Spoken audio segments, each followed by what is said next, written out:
What's going on, everyone? I'm Jelli of the Core Enforcers, and I'm battling here for week number 3 in the Eon World Trophy. My opponent this week was SixFtHax, coach of the Durham Druddigons. Very solid player overall. I don't know how seriously he's taking this league, but it should be interesting right here. Just a few things to address before we hop right into the game.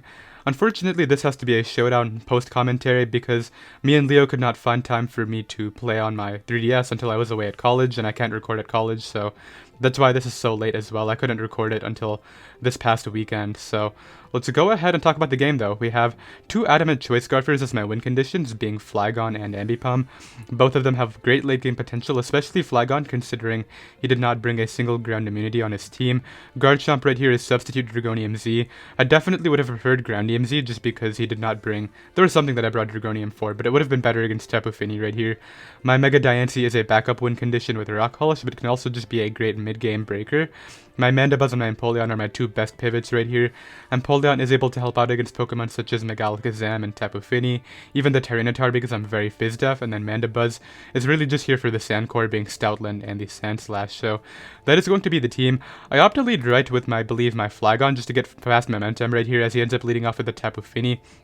My play right here is always to U-turn into my Empoleon. I know for a fact Nature's Madness is coming out, however, any damage that I got on this is great, as he does reveal Leftovers. I expect him to want to go for Taunt right here to get rid of my rocks or prevent them, so I go right for the knockoff to be able to weaken this thing, and at this point, I just want to stay in here and try to click Scald, because any damage I get on the Tapu Fini is great for my late game Flygon. What I can do here is get in my Mandibuzz knowing the superpower is coming out. The one bad scenario would have been if he had Wild Charge, however, he would have had to have it specifically for that scenario, which I figured would not make a lot of sense, so I am able to get in my Mandibuzz, just sponge that just fine. He is going to take a bit of Rocky Helmet chip right here, and Mandibuzz is already doing its job stopping the Sand Cord, so he is going to bring out that Tyranitar this turn. I did put a bit of speed just in case he wanted to speed creep mid-speed Mandibuzz with the Tyranitar, so I'm able to get a fast U-turn out and bring in my Empoleon. Because of my Fizz-Def, I can take that Crunch and knock him, well, not knock him out, but do a good amount with the Torrent boosted Aqua Jet. This will put him in range of my Garchomp's Earthquake, which is the way I'm going to try to revenge him right here.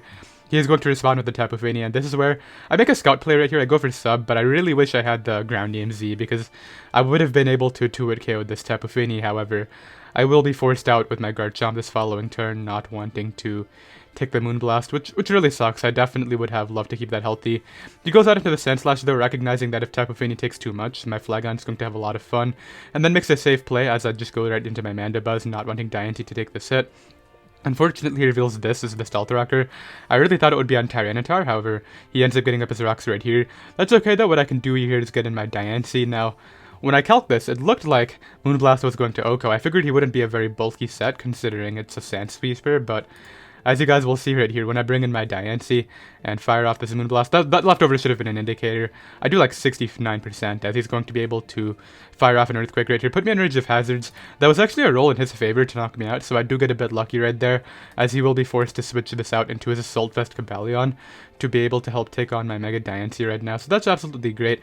I decided to just stay in because I know he's going to have Volt Switch, and there's really no point in having anything else come in and take hazards, so he's going to bring out that Tyranitar. So at this point, Tapu Fini is definitely weak though, so I very much like that. He's going to sack off the Tyranitar right here to the Earthquake, which is perfectly fine with me.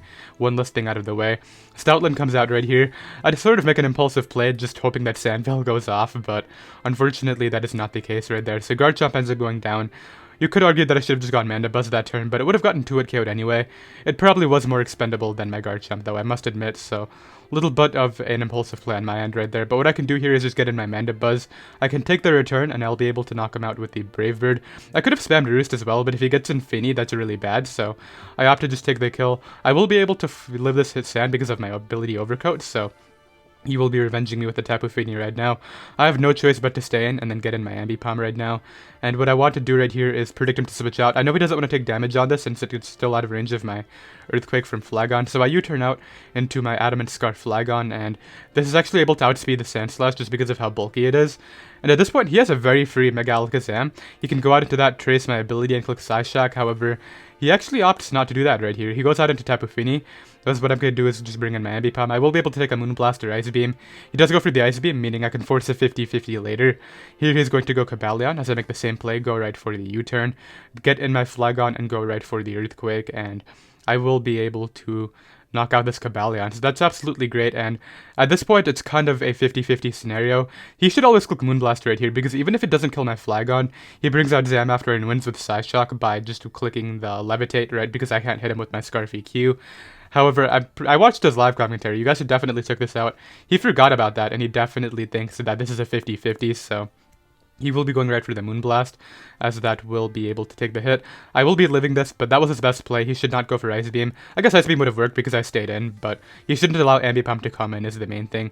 Alakazam is going to come in right here, and I will be forced to Earthquake because my Ambipom cannot take a hit. I basically have to go for a crit at this point. Had I been out of range of the hazards, it wouldn't have mattered because I still can't get an Ambipom safely, so that should just be game right here, because unless I crit this return, I will not be able to win. But yeah, be sure to go ahead and check out his side. It was a very funny live commentary when that happened, but I don't get the crit. He will be able to knock me out with the Psyshock, and that is going to be GG. So unfortunately, we do fall to 1 and 2, but that is totally fine. We still have 2 weeks to bounce back. So next week, I believe I battled John Jr., coach of the Portland Nightshaders. Should be fun. That match should be going live this weekend. I did hope you all enjoyed this, and yeah, I'll see you next time. Later.